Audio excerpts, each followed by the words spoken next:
Volám sa Roman, slúžim ako pastor v meste Sheffield v Anglicku a chcel by som vám povedať to, čo Boh urobil v mojom živote. Mojím zázrakom pre môj život je ten, že pred 1 rokom som absolvoval operáciu, ktorá sa volá gastric sleeve. Vyrezali mi zo žalúdka 75%.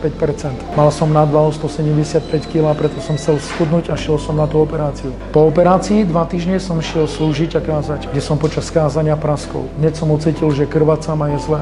Domov cesta trvala 3 hodiny, nemohol som sa ani dostať doma. Bola to veľká bolesť, ale keď som sa dostal domov, tak ďalšie 2 dní, ktoré boli doma u mňa, som trpel. Hneď som šiel do nemocnice, kde ma prijali a kde mi doktori povedali, že mi dávajú len 1 jedinú hodinu.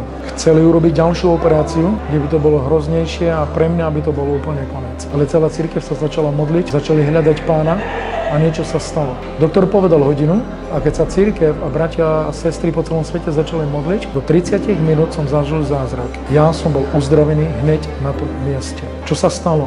Bol som 14 dní v nemocnici, kde som nevedel ani o sebe. Zažíval som veľmi hrozné veci. Boh ma uzdravil, vyslobodil a urobil zázrak v mojom živote. A žijem, kážem Božie slovo po celom svete a môj Boh je so mnou. Nech vás Pán požehná.